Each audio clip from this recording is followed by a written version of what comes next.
Hello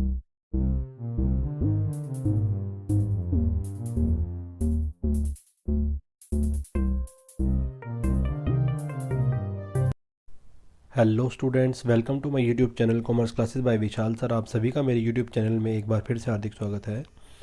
बच्चों, हम class 11 subject accountancy और इसमें भी special purpose book part first पढ़ रहे हैं। ये कैश बुक हमारा चल रहा है, ऑलमोस्ट ये लास्ट वीडियो है, ठीक है। तो हम कैश बुक पढ़ रहे हैं और कैश बुक में भी डबल कॉलम कैश बुक यही है कि एग्ज़ाम में होता है। हालांकि ट्रिपल कॉलम कैश बुक भी है, वो आपके सिलेबस में नहीं है, जिसमें डिस्काउंट कॉलम होता है, डिस्काउंट अराउंड डिस्काउंट रिसीव का। तो डबल कॉलम ही आता है और डबल कॉलम पे मैंने टोटल 3 वीडियोस बनाई हैं अलग अलग सेपरेट। तो अगर आपने वो नहीं देखी ऑलरेडी 2 वीडियो, तो उनको भी ज़रूर देखना।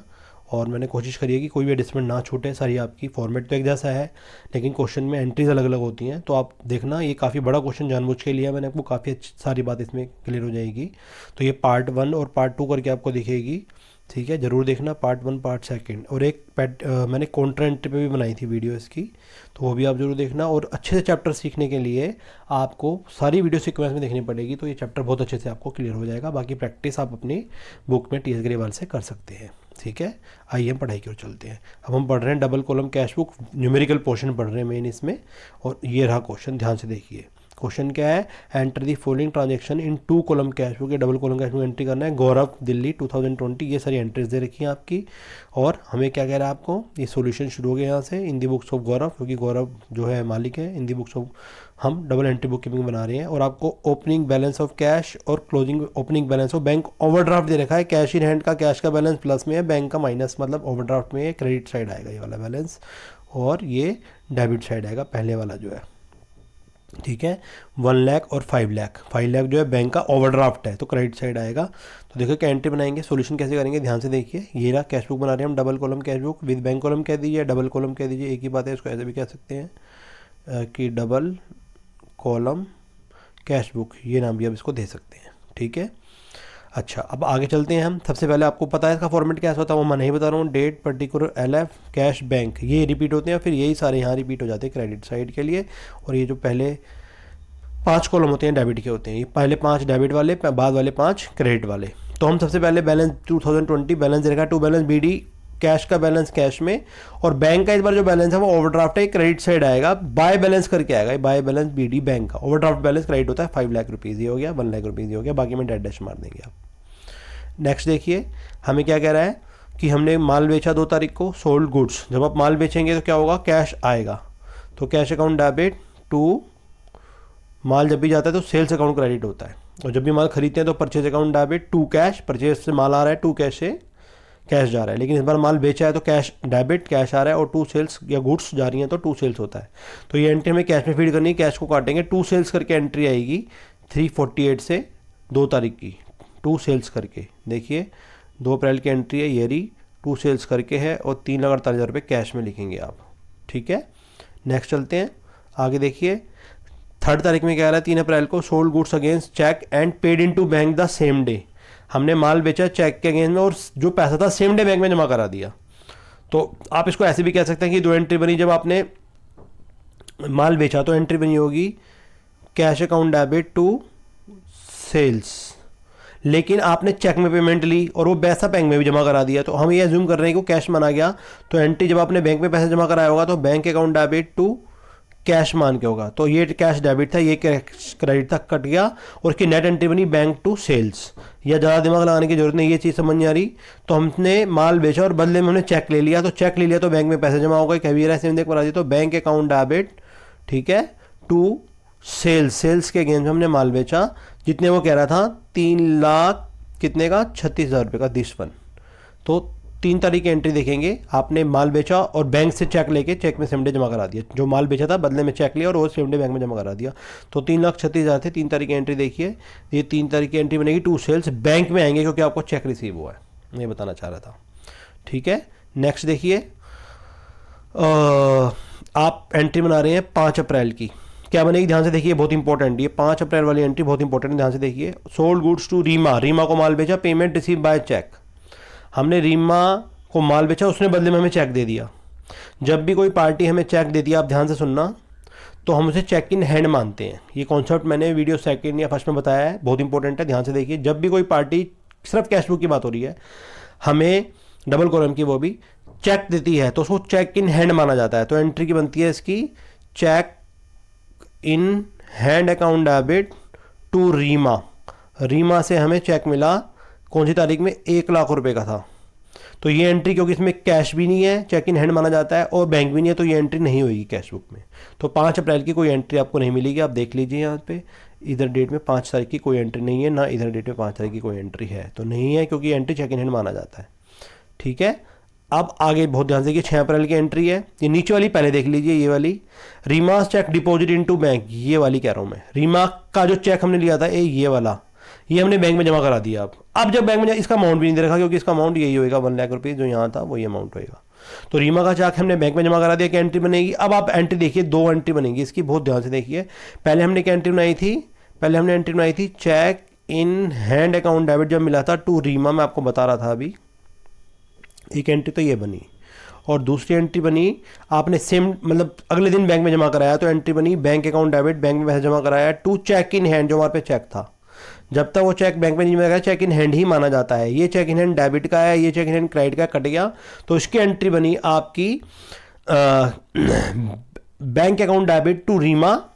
ठीक है, या इसको चेक इन हैंड करके भी आप शो कर सकते हैं, बैंक टू रीमा, ये एंट्री बननी चाहिए। ठीक है, और रीमा का जो चेक था बैंक में जमा करा दिया हमने। तो यहाँ हमें ध्यान रहे कि एंट्री कौन सी थी, अगले दिन जमा हो रहा था क्योंकि ये चेक, इसलिए उसने बुक वाले ने जो करा होगा वो मोस्टली या तो ये कर सकता है, ये एंट्री करेगा बैंक में पैसे जमा हो रहे हैं हमारे, बैंक अकाउंट डेबिट टू रीमास चेक इन हैंड। ठीक है, रीमास चेक इन हैंड करके एंट्री कर देंगे, या टू रीमास करके भी चल जाएगा। 1 लाख रुपये से 6 तारीख में एंट्री देखते हैं पहले हम। तो 6 अप्रैल से देखो ये एंट्री, ये जो मैं बता रहा हूँ, to cheque in hand 1 lakh रुपये बैंक अकाउंट में आएंगे, और टू रीमा करके भी एंट्री आ सकती है ये। ठीक है, रीमा करके जो मैं बता रहा था, 2 एंट्री मर्ज करके बनाई है, ये तो ऐसे दिखा दें, ऐसे दिखा दें, दोनों ही सही हैं। नेक्स्ट देखिए, इसी में 6 तारीख में हमने एक एंट्री छोड़ दी थी, Ram paid by cheque. Ram ने 78,000 रुपये चेक से पेड करे हैं, Ram paid by cheque, Ram ने हमें पेड कराया चेक से। ठीक है, और डिस्काउंट अलाउड हुआ 2,000 रुपीज़, 6 तारीख की एंट्री है। तो क्या एंट्री बनी ही हमारी, हमने बैंक में पैसे जमा कराए, तो एंट्री बनी बैंक टू राम, बैंक में पैसे जमा कराए, चेक मिला हमें राम से टू राम, राम ने दिया था हमें। ठीक है, तो बैंक की एंट्री बैंक में आएगी, टू राम करके एंट्री आएगी। तो ये 6 अप्रैल की एंट्री आएगी, टू राम करके चेक में 78,000 रुपीज़। ठीक, नेक्स्ट देखिए आगे, नेक्स्ट कह रहा है वो अप्रैल 7 की entry, bought goods from Rahul paid by him by cheque. हमने राहुल से माल खरीदा और बदले में हमने उसको, जब माल खरीद रहे हैं तो पेमेंट देंगे हम, चेक दे रहे हैं, चेक से पेमेंट करी, हमने माल खरीदा, तो एंट्री क्या बनी, परचेज अकाउंट डेबिट, और बदले में क्या जा रहा है हमारा, टू बैंक, बैंक से पेमेंट दे रहे हैं, चेक दे रहे हैं हम। जब किसी को पेमेंट देते हैं टू बैंक ही होता है, लेकिन जब किसी पार्टी से पेमेंट लेते हैं तो चेक इन हैंड बन जाता है, और सेम डे जमा करा दें तो फिर वो एंट्री बैंक में आके उस पार्टी का नाम आ जाता है, जैसे मैंने आपको बताया था। तो अब ये एंट्री बनेगी बाय परचेज करके। ठीक है, 44,800 से 7 अप्रैल की, देखिए 7 अप्रैल की एंट्री। ठीक है, ये ऊपर वाली बाय परचेज करके, ये रहे 44,800। एंट्री क्या बनी, bank account, purchase account debit to bank, क्या बनी एंट्री, हमने माल खरीदा और टू बैंक, परचेज अमाउंट माल खरीदा और बदले में चेक से पेमेंट कर दी, तो ये बाय परचेज करके एंट्री आएगी ये रही। नेक्स्ट देखिए 10 अप्रैल की एंट्री, डिपॉजिट इन बैंक, हमने बैंक में जमा करा रहे हैं 3 लाख रुपये। तो जब आप बैंक में जमा करा रहे हैं, तो आपको मैंने बताया था, जब बैंक में जमा कराते हैं तो एंट्री आती है बैंक बढ़ जाता है, बैंक अकाउंट डेबिट, क्या जमा करा रहे हैं, टू कैश, कैश जमा करा रहे हैं। डिपॉजिट इन बैंक, क्या कैश ही कराया होगा, cash deposit in, by default cash होता है, कैश बैंक में जमा करा दिया। तो ये इस एंट्री में बैंक भी और कैश भी है, इसमें ये काउंटर एंट्री हुई। काउंटर एंट्री कौन सी होती है, जिसमें कैश भी आता है बैंक भी आता है। ये एंट्री दोनों तरफ जाएगी, जब बैंक को काटेंगे तो टू कैश करके आएगी, जब कैश को काटेंगे तो बाय बैंक करके आएगी, दोनों तरफ सीसी करके लिखेंगे। और इस काउंटर एंट्री में मैंने एक सेपरेट वीडियो बनाई है, अगर आपने वो नहीं देखी है उसका लिंक आपको आने मिल जाएगा, वो भी आप जरूर देखना, सारे कॉन्सेप्ट अच्छे से क्लियर हो जाएंगे। तो ये एंट्री कितने तारीख है, 10 अप्रैल की, 3 लाख रुपये से एंट्री, देखो कैसे होएगी, ये देखिए एंट्री बनी bank account debit to cash, जब बैंक पे क्रॉस करेंगे तो टू कैश करके एंट्री आएगी। तो 10 अप्रैल की एंट्री देखिए, टू कैश करके बैंक में 3 लाख रुपए, और जब आप क्या करेंगे, कैश को काटेंगे तो बाय बैंक करके एंट्री आएगी। तो 10 अप्रैल की एंट्री बाय बैंक करके इसमें। अब इसमें आप एक काम और कर सकते हैं कि जो आपने जमा कराई ये वाला सी अब यहाँ लिख सकते हैं, यहाँ सी, एक सी यहाँ लिख सकते हैं लेजर पोस्टिंग, लेजर फोलियो वाले कॉलम एक यहाँ लिख सकते हैं। तो आप ध्यान रखना, टू कैश करके बैंक में एंट्री आ रही है, बाय कैश बैंक करके कैश में एंट्री आ रही है। आपको ये ध्यान रखना है, जब कैश लिखते हैं तो बैंक में एंट्री आती है, और जब बैंक लिखते हैं तो कैश में आती है। इसको काउंटर एंट्री बोला जाता है, और ये दोनों तरफ आती है। और इसकी एंट्री क्या बनी थी, इसकी एंट्री बनी थी बैंक टू कैश। तो टू कैश करके बैंक में और बाय कैश करके बैंक में, बहुत इंपॉर्टेंट टॉपिक है ये, ध्यान से देखिए। पैसा जमा हो गया 3-3 लाख रुपए, दोनों तरफ कैश लिखेंगे, कैश से कैश के अकाउंट में कमी नहीं आएगी, बैंक से बैंक के अकाउंट में कमी नहीं आएगी। बैंक लिखेंगे तो कैश वाले अकाउंट में आएगी, कैश लिखेंगे तो बैंक वाले अकाउंट में। ये बात आपको ध्यान रखनी है। नेक्स्ट देखेंगे 11 अप्रैल की entry, receive a cheque from Suresh and paid into bank. और डिस्काउंट अलाउड एक्चुअली हम इग्नोर कर रहे हैं 1500 रुपये, क्योंकि हमारा ट्रिपल कॉलम कैश बुक नहीं है, तो इसका कोई फर्क नहीं पड़ रहा। तो जहाँ जहाँ डिस्काउंट आ रहा है, जैसे यहाँ भी डिस्काउंट आया था, हमने ध्यान नहीं दिया 2000 रुपये पे, तो हमने 78 से एंट्री करी। ऐसे इसमें 1,28,500 से एंट्री करेंगे। हमें एक चेक मिला सुरेश से, हमने बैंक में जमा करा दिया। तो जब बैंक में जमा ही करा दिया तो बैंक अकाउंट डेबिट, पैसा बैंक में पहुँच गया। किससे मिला था, टू सुरेश, ठीक है, ये एंट्री बनी। तो बैंक टू सुरेश करके एंट्री आएगी 11 अप्रैल की, ध्यान से देखिए। 11 अप्रैल को एंट्री ये रही टू सुरेश करके, ये रहे 1,28,000 रुपये बैंक में आएंगे, ठीक है। डिस्काउंट हमें देखना नहीं, क्योंकि हम ट्रिपल कॉलम कैश बुक नहीं बना रहे। ट्रिपल बनाते तो यहाँ डिस्काउंट का एक कॉलम आ जाता, डिस्काउंट अलाउड, डिस्काउंट रिसीव अलग अलग आ जाता, ठीक। नेक्स्ट एंट्री देखिए, 15 अप्रैल की entry, receive from R Kumar a cheque for full settlement of his account 1,95,000 के बदले में हमें 187,500 मिले हैं। तो जो मिले वो आएंगे, बाकी डिस्काउंट नहीं दिखाना आपको। तो ये वाली इससे एंट्री होगी, ये वाली। और हमें एक चेक मिला, ठीक है, आर कुमार से एक चेक मिला। तो 15 अप्रैल की एंट्री क्या होगी, ध्यान से देखिए, ठीक है। 15 अप्रैल की एंट्री होगी, और हम ये मान रहे हैं कि वो चेक हमने सेम डे बैंक में जमा करा दिया। तो 15 अप्रैल की एंट्री, इसकी एंट्री बनी bank account debit to R Kumar, ये एंट्री बनी। तो बैंक से जब हटाएंगे तो आर कुमार करके एंट्री आएगी, ये आर कुमार करके 1,70,500 बैंक के कॉलम में, ठीक है। नेक्स्ट देखिए, paid wages in cash, cash में हमने वेजेस पेड करे। ऐसी बैंक चार्जेस हैं, वो बाद में देखेंगे। पेड वेजेस इन कैश की एंट्री बनी, wages account debit to cash में पेड करे, साफ साफ बोल रहा है। तो कैश में डालेंगे से बाय वेजेस करके, ठीक है, 30,000 रुपये 18 अप्रैल के। देखो अब 18 अप्रैल की एंट्री आएगी, ये रही बाय वेजेस करके कैश में आए हैं, देखो 30,000 रुपये ये रहे। नेक्स्ट कह रहा है वो बैंक चार्जेस, बैंक चार्जेस का मतलब बैंक ने हमारे अकाउंट से पैसे काट लिए। जब बैंक काटेगा तो बैंक चार्जेस हमारा खर्चा है, डेबिट हो जाएगा। तो bank charges account debit to bank, bank से ही कटते हैं बैंक चार्जेस। बैंक हमारे हमेशा हमारी पासबुक से काट लेगा पैसे, पासबुक में डेबिट कर लेगा। तो इसकी एंट्री बैंक से ही कटेंगे, टू कैश में कुछ नहीं दे रहे हैं हम।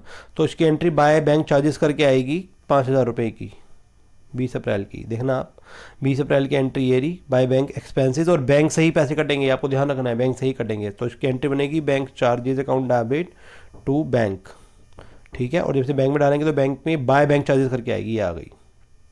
नेक्स्ट देखिए, विड्रॉ फ्रॉम बैंक, क्या cash, cash withdraw from bank कह सकते हैं आप। और ये अलाउड है बिजनेस में, आप पर्सनल यूज़ है, देखा पर्सनल यूज़ की अगली आ रही है, उसमें बाद में बात करेंगे। तो हमने बैंक से पैसे निकाल लिए, पहले जमा भी कराए थे हमने 10 तारीख में, ये रहे।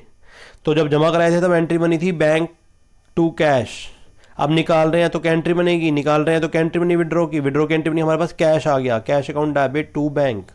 तो इस एंट्री में भी ऑफिस के लिए हम निकाल सकते हैं, कितनी बार भी जमा करा सकते हैं, कितनी बार भी निकाल सकते हैं। तो ये दोनों एंट्री में कैश बैंक है, ये कॉन्ट्रा एंट्री हुई, तो इसको कॉन्ट्रा एंट्री बोला जाता है, जहाँ पर कैश और बैंक दोनों आते हैं।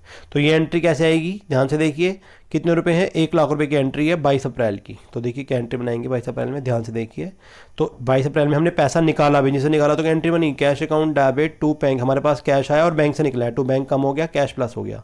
तो ये कॉन्ट्रा एंट्री है, जब कैश को काटेंगे तो टू बैंक करके एंट्री आएगी। ये देखिए, ये 22 अप्रैल की एंट्री टू बैंक करके कैश में 1 लाख रुपए आएंगे। और जब आप क्या करेंगे, जब आप बैंक को काटेंगे बाय कैश करके एंट्री आएगी। तो ये देखिए 22 अप्रैल में बाय कैश करके एंट्री आ रही है 1 लाख रुपए। और ये ध्यान रखना, सी यहाँ भी लिख सकते हैं, एलएफ वाले कॉलम में सी यहाँ भी लिख सकते हैं, जहाँ इन्हें लिखा है, दोनों तरह से सही है ऑब्लिक करके, ठीक। तो आपको ध्यान क्या करना है, कॉन्ट्रा एंट्री में जब कैश को काटेंगे तो बाय बैंक करके आएगी, ठीक है। और जब कैश को काटेंगे तो टू बैंक करके, और जब बैंक पे हाथ रखेंगे तो कैश करके आएगी। इसका मतलब जब आप बैंक लिखते हैं तो कैश में एंट्री आएगी, जब कैश लिखते हैं तो बैंक में आएगी। काउंटर हमेशा एंट्री दोनों जगह आती है। कैश वाले कॉलम में कैश नहीं आएगा, बैंक वाले कॉलम में बैंक नहीं आएगा, उनके रिवर्स साइड जो वो आएगा। तो जब बैंक को काट रहे हैं तो बाय कैश करके एंट्री आएगी, तो ये बाय कैश करके एंट्री आई है, और इस तरह से रिवर्स होएगी, ठीक। नेक्स्ट देखिए 25 अप्रैल की एंट्री है, paid electricity bill by cheque, हमने इलेक्ट्रिसिटी बिल पे करा चेक से, तो electricity bill account debit cheque से टू बैंक। तो क्या एंट्री गई, बैंक काटेंगे तो बाय इलेक्ट्रिसिटी एक्सपेंसेस करके एंट्री आएगी 25 अप्रैल की। और इलेक्ट्रिसिटी बिल कितना है 31,500, 25 अप्रैल की एंट्री देखिए। ये रही बाय इलेक्ट्रिसिटी बिल, और बैंक चेक से पेमेंट करते 31,500 बैंक में आएंगे। आगे नेक्स्ट कह रहा है issued a cheque Sudha as advance for purchase of house of Gaurav. हमने एक चेक दिया है सुधा को as advance for purchase of house of Gaurav, Gaurav का हाउस खरीदने के लिए हमने एक चेक इशू करा है सुधा को, ठीक है। और कितने रुपए का? 2 लाख रुपए का चेक है, ये देखिए, ये रहे 2 लाख रुपए, ठीक। तो क्या एंट्री बनेगी 25 अप्रैल में ही, ध्यान से देखिए, ये देखिए 25 अप्रैल में। ये पर्सनल खर्चा है, क्योंकि आप बिजनेस से अपने पर्सनल खर्चे के लिए पैसा नहीं निकाल सकते। गौरव ने अपने पर्सनल खर्चे के लिए जो लिया है वो लिया है, तो इसकी एंट्री क्या बनेगी? इसकी एंट्री बनेगी, ठीक है, इसकी एंट्री बनेगी, ध्यान से देखिए, ड्राइंग्स अकाउंट डेबिट, ड्राइंग माना जाता है पर्सनल यूज़ के लिए। जब भी कोई खर्चा होता है ये ड्राइंग्स आता है, drawings account debit to bank, bank से ड्राइंग करें हमने पैसे, तो बैंक जब काटेंगे तो बाय ड्राइंग करके एंट्री आएगी। देखिए ये रही 25 अप्रैल की, बाय ड्राइंग करके 2 लाख रुपए, ठीक है। आपने ड्राइंग्स की है, पर्सनल खर्चा जब भी आता है ड्राइंग बढ़ा जाता है। जैसे अभी हम बिजनेस से पैसा निकाले थे तो सिंपल कैश टू बैंक, लेकिन अगर आप बिजनेस से ड्राइंग के लिए पैसा निकालेंगे तो फिर एंट्री होगी drawing account debit to bank, ठीक है। अब यहाँ से उसने पर्सनल खर्चे के लिए निकाला है तो ये एंट्री क्या बनी? Drawings account debit to bank करके एंट्री आएगी। 2 लाख रुपए का एडवांस दिया हमने मकान पर्सनल खरीदने के लिए, तो पर्सनल जो मकान खरीदा ड्राइंग माना गया और बैंक से पेमेंट कर दी उसको, सुधा को जो भी थी, तो ये एंट्री होगी ड्राइंग्स माना जाएगा, बाय ड्राइंग करके ये एंट्री आएगी, ठीक। और अब लास्ट एंट्री पे आ गए हम 30 अप्रैल पे, bank collected interest receive on investment, bank ने हम इंटरेस्ट ऑन इन्वेस्टमेंट पे इंटरेस्ट कलेक्ट कर लिया हमारे भी यहाँ पे 15,000 रुपये का, ठीक है। तो बैंक ने क्या करा? 15,000 रुपये का इंटरेस्ट कलेक्ट किया, ठीक। तो क्या एंट्री बनेगी? इसका मतलब बैंक जो है बढ़ गया, बैंक पे हमारा इंटरेस्ट आ गया एक तरह से, तो बैंक डेबिट हो गया टू इंटरेस्ट, हमारे इनकम हो गया, तो बैंक डेबिट टू इंटरेस्ट। तो एंट्री बैंक में कैसे आएगी? टू इंटरेस्ट करके आएगी। देखो 30 अप्रैल की एंट्री टू इंटरेस्ट करके बैंक में, ये आ रही बैंक में, ठीक है। तो इस तरह से क्वेश्चन खत्म होता है। टोटल की बात करें तो आपको पता है पहले कैश बैंक कोई भी एक ले लो, आपने मान लो कैश ले लिया और कैश का हमने टोटल करा, कौन सी साइड बड़ी है? इसकी ये वाली साइड बड़ी है, ये प्लस ये इन तीनों को जोड़ा और इन सबको जोड़ के इसका टोटल आ गया ये 5,48,000 ये आ गया। और ये दोनों खर्चे इसमें से घटा दिए हमने 5,48,000 में से, तो ये बैलेंसिंग फिगर आ गई आपकी। ये जो बाय बैलेंस लिखा है ना, ये बैलेंसिंग फिगर लिखेंगे, ये आएगी। और ये सी डी माना जाता है क्लोजिंग बैलेंस। ऐसे ही बैंक का टोटल करा हमने, बैंक का ये सबको जोड़ा तो ये आ गया 11,45,000। 11,45,000 में से ये सारे टोटल घटा दिए हमने, यहाँ तक घटाना है, और 76,300 इसका बैलेंस आया, ठीक है। ये आपको टोटल करना आ गया होगा अच्छे से। जो सी साइड बड़ी होती है उसको टोटल दोनों साइड लिख देते हैं, जो कम होती है सारा घटा के जिस साइड बैलेंस आता है, कहने का मतलब है अगर इस साइड बैलेंस आ रहा है तो ये साइड जो आपकी छोटी, ये सारी चीज़ें घटी हैं इस टोटल में से, ठीक। तो ये बैलेंस आ गया, इसको बाय बैलेंस सी भी कहेंगे हम। और ये बैलेंसिंग फिगर भी आप लिखना चाहो लिख सकते हैं कि बैलेंसिंग फिगर निकल कर आई है, और ये बैलेंस अगले साल का बिगिनिंग बन जाता है। 30 अप्रैल लास्ट डेट है, 1 मई को टू बैलेंस BD हमेशा ट्रांसफर करेंगे तो BD आएगा, तो ये बैलेंस सेम ट्रांसफ़र हो गए हैं। और इसी के साथ ये क्वेश्चन और ये चैप्टर लगभग मैंने एक पेटी कैश पे लास्ट वीडियो बनाई है, वो भी आप जरूर देखना। तो अगर आपको ये वीडियो अच्छी लगे और समझ में आए तो इसको लाइक करें, मेरे चैनल को सब्सक्राइब करें और अपने जैसे फ्रेंड्स में इसको शेयर ज़रूर करें, और मेरे चैनल से जुड़े रहें, अच्छे से अकाउंट्स पढ़ते रहें। मैंने जनरल एंट्री पे, अकाउंटिंग इक्वेशन पे काफ़ी सारी वीडियो बनाई है। कैश बुक तक तैयार हो गई है, बहुत जल्दी आपको परचेज बुक सेल्स बुक की वीडियो मिलेगी। तो इसी के साथ आपका इस चैनल और इस वीडियो दोनों को देखने के लिए बहुत बहुत धन्यवाद।